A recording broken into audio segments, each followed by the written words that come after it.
Hey guys, it's Ben the Coin Geek at Old Pueblo Coin with a very specific topic today. We're going to look at something closer and learn a little bit. As always, you can find us at oldpueblocoin.com, TucsonCoinshow.com, of course here on the YouTube, also Instagram at Old Pueblo Coin and at the Coin Geek, and even at Tucson Coin Show. We're not doing that very much yet. Today I want to talk to you about something that is something you'll see once in a while on US coins that is very nefarious, problematic, dangerous, can cost you a lot of money, and that is altered or removed mint marks. Now, a lot of times people talk about counterfeits and they're talking about something that is manufactured. Somebody made dies and they created a counterfeit coin. Other times you're talking about a coin that happens to have a very big difference in value, and so lots of times you think of like the 09S Lincoln Cent and they add an S, and I always think that's so odd. How do you add an S? But then you have the rare occasions where you have the Philadelphia coins, which are worth a whole lot more money.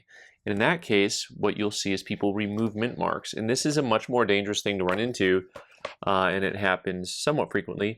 When you think about the Philadelphia mint in the Morgan Dollar series, there's not much that comes to mind in the first half of the series, and then all of a sudden you hit this 1894, where it is one of the few coins where the Philadelphia mint coin is much, much more scarce than the New Orleans or the San Francisco coin.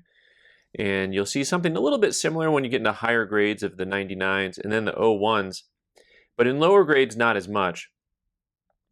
The key on these is going to be the higher grade coins. It's really hard to take a mint mark off of an uncirculated coin without seeing it. So let's take a closer look at this and talk about some of the key indicators that you're looking at. And this one really fascinated me because the O is still visible, but barely. The other thing that fascinates me is there's not a whole lot of metal that's been moved here.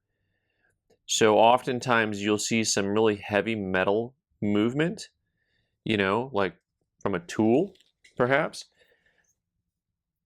In the meantime, at this angle, I've got it to where you should be able to see those lines that are horizontal, moving almost all the way across the base of the ribbon. In other words, I see those horizontal lines going almost to the edge of the E on the left-hand side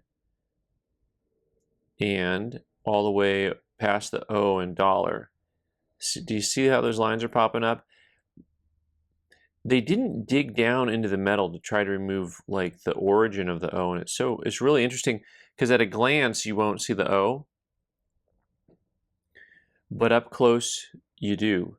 And so lots of times on a coin like this, you're going to see like really heavy gouges. This one I thought was really interesting because they really used a very fine tool to remove the O without leaving big heavy metal marks behind.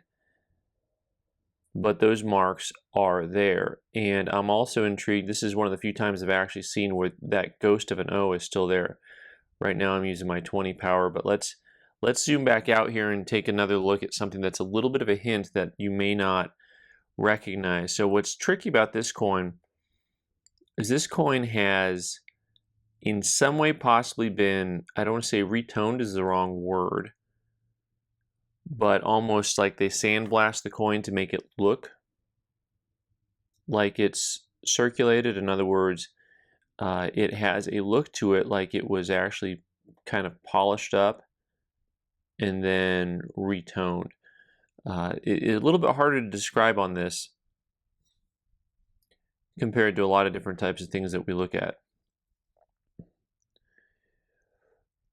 So of course the Morgan Dollar series isn't the only series where you got to worry about mint marks being removed, but the 94O is one of the ones that I've seen the most frequently, and this one was really fun because you could really see the O, but if you catch it at the right light, at the right angle, it really becomes hard to see, and of course from a distance also it becomes very hard to see on a coin like this.